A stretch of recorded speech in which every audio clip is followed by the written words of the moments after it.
Hello and welcome. You have found the Chipmunk Family Survival Podcast. I'm your new friend, Chipmunk, and it's good to have you here. Thank you for stopping by. This is the first of my, I guess I would call it micro podcasts, where I'm going to do just a very specific topic, narrowly focused, and cover it in a relatively short amount of time. Pretty much each time I sit down to record one of these podcasts, I figure, I'll probably just, do about half an hour, and it ends up stretching to 50 minutes or so. And so I'm going to try my very hardest to keep this as short as possible. The topic I've chosen for this one is lever action rifles for survival.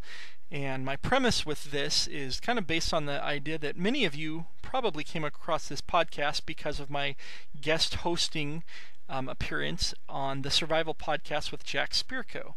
And because of that, I basically because I had the opportunity to do so, I did a overview, kind of a primer episode of how to use discretion in purchasing and acquiring firearms for a survival battery, ranging from shotguns and long rifles and 22s to handguns, just about everything.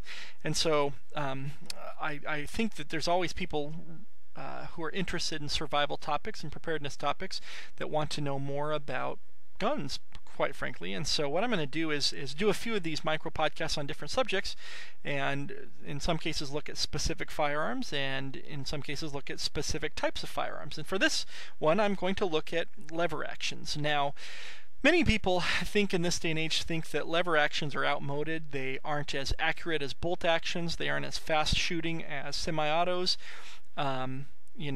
They have maybe a place in just the backwoodsman's, thing for someone who just wants a inexpensive, fairly light rifle to go out hunting deer with, but they don't really have that much other use, is how a lot of people look at them. But here's how I look at them. These rifles have been around for 140 years or so, probably right around that time.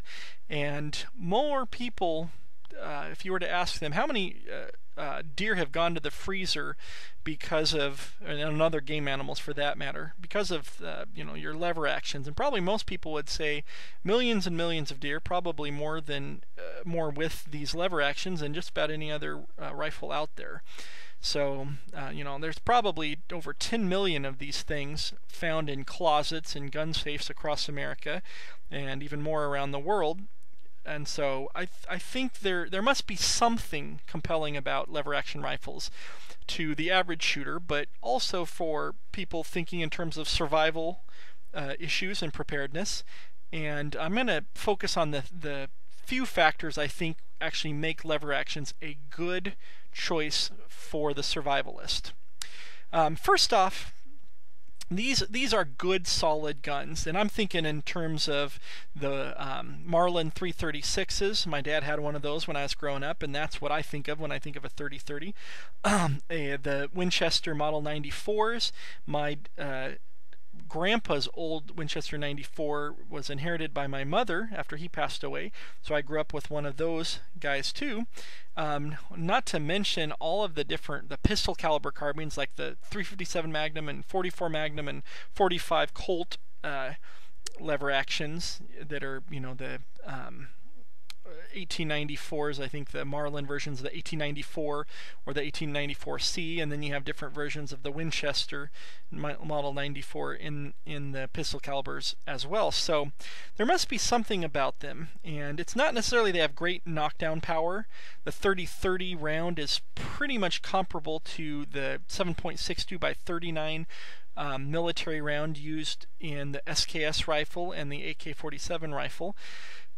So it's not terribly long-ranged. It's pretty good, I think, my opinion and my experience, out to 150 to 200 yards. I think the 30-30 is a pretty good caliber, actually. And now with some of these new rounds coming out from Hornady, like the Lever Revolution rounds that use kind of a little polymer or plastic tip to give them more of a traditional Spitzer kind of, whatever the term is for the pointed bullets, these guns actually have a little bit of increased range. They're not as accurate as a bolt action because they have a two-piece stock, which just inherently makes them less accurate. You can actually fire them fairly quickly. You'd be amazed how quickly you can crack off 6 shots out of a 30-30, or 9 or 10 shots out of a 357 Magnum or 44 Magnum lever action. The main reason, or at least one of the main reasons that I like them, is their fairly innocuous appearance. You see someone walking around with a 30-30, you don't freak out. If you're Joe Public, you don't freak out the same way you do if he's carrying one of those evil black assault rifles. Now, it doesn't mean that if you have one of those evil black assault rifles, you should throw it out and get rid of it and just change over to a 30-30, deer gun. But because most people look at them and see them as kind of a cowboy gun or the old John Wayne kind of device, they aren't going to bother people as much as as some of the other options that you could have. And for that reason, I really like the idea of owning a 30-30 or something that just is there for a purpose. It's like anything with tools, and let's face it, firearms are tools. You wouldn't use a saw to do a screwdriver's job. You wouldn't use a power drill for hammering a nail. You use the right tool for the task, and not everyone can afford to get a bunch of different firearms options. But if you have the option to add a lever action to your family armory, I think there's a lot of advantages to do it. Don't discount the lever actions as being some sort of inferior gun, because in trained hands they are very fast shooting. They've proven out to 150 yards or like I said, out to 200 yards to be very good for what they do. And remember, these were originally military long arms and used by lawmen for a number of years. I've read a lot of stories of old police things from the early part of the 1900s where they were still being carried in preference in some cases to shotguns and other kinds of rifles. So they actually are better than a lot of people think they are. They balance really well. They're pretty light and quick pointing, and even though I grew up with my dad having one of those 336 model Marlins, I actually find the Winchesters to be a little better weighted and feel a little bit lighter in my hands. I like both of them. The 30-30 I like because it has a side eject. It'll actually eject out of the side, which means it's easier to scope, although for me I don't really need a scope on a rifle that I'm going to be using more for closer range. The 30-30 version that Marlin puts out, the 336, actually feels a little bit sturdier and heavier to me, and it's actually, I would say, maybe a little bit too heavy for the type of round that it shoots. But I don't know, and I just really like the overall feel for it. And both the 1894, or I'm sorry, both the Model 94 Winchester and the 336 balance fairly good for me and feel, like the kind of thing I can just throw over my shoulder and go out into the woods. Recently, I went out and shot a Marlin 94, just right out, that someone had, and I was hitting bowling pins at 75 yards, 100 yards with just the buckhorn sights without even trying. Just right out of the box. It was flatter shooting than I thought it would be, and I found it to be a quick to work the action, the lever and everything. It just really felt ideal for me for what I would use a lever action for.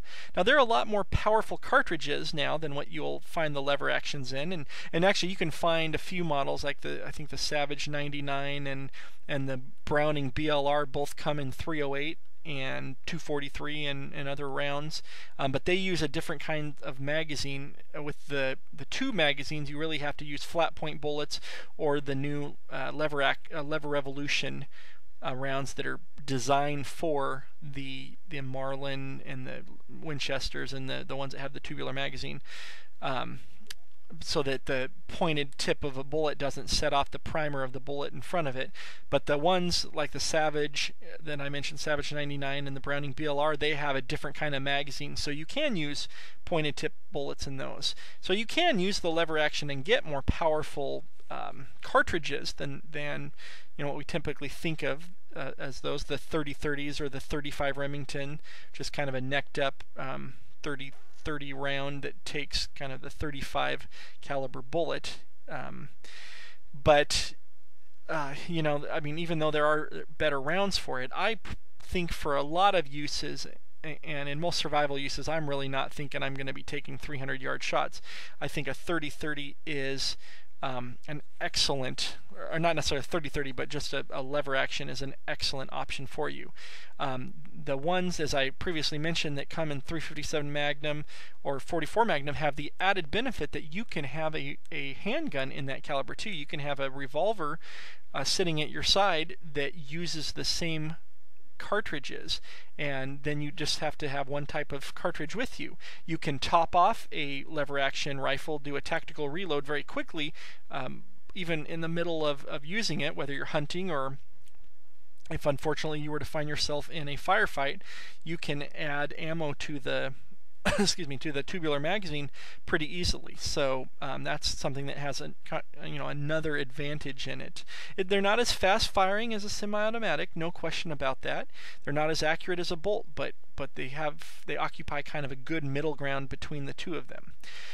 So basically, if you're looking for a low profile kind of weapon to have with you, or just something to keep in the truck or in the trunk of your car or something for kind of a situation that could come, or you're traveling through what I would consider gun unfriendly places like California or New York or Massachusetts or Illinois or somewhere like that, you still have to adhere to federal laws and to state laws. But I believe federal law states, and check this out for yourself, don't ever take what you hear on a podcast as gospel truth, but federal law means or says that you can travel throughout the country, and as long as what you have with you is legal at your destination, you can pass through different locales. So I'd still err on the side of caution, but you're not going to freak people out as much with a lever action rifle than something with a big old magazine hanging below it that holds 30 rounds or something. I do like the pistol caliber carbines in 357 Magnum and 44 Magnum. I don't have any familiarity with the ones in 45 Colt, but they usually hold 9 or 10 rounds. They are extremely light and handy. You almost feel like you're carrying a BB gun around with you, and I'm not kidding when I say that. They feel not that much heavier than a Daisy rifle, and they're plenty powerful enough within their range. A 357 Magnum at shorter ranges, I wouldn't go real long range with that, probably 100 yards or less. It still probably could be used against deer and other medium-sized game, although you'd probably want to be fairly close, and you might even want to be taking headshots just to make sure.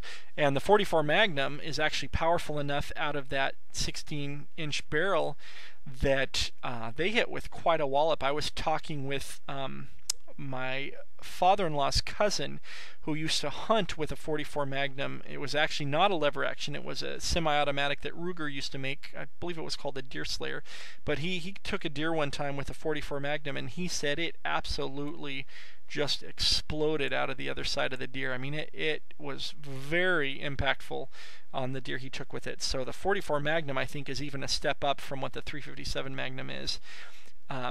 Out of one of these little lever action carbines. But there is a place in your family armory if you're looking for kind of the same things that I am, which is a low profile weapon that's accurate enough for hunting, could be used for defense because you can crack off several shots out of a lever action fairly quickly. If you need to, and usually you can find used lever actions in great condition for very inexpensively for your area. In my area, for a couple $100 you can find used private party, or even sometimes at a pawn shop or an FFL that has good competitive prices. You can find an older, even like one of the other models that Marlin made their lever actions under. I think it's called Glenfield, or you can find older used Winchesters for, again, not that much money. And if you have nothing, you so far don't own any centerfire rifle, I think you could do worse than starting with a good lever action.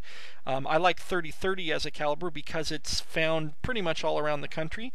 In some parts of the country, the the 35 Remington caliber is pretty popular. But in my area and most places that I've ever traveled to hunt, 30-30 is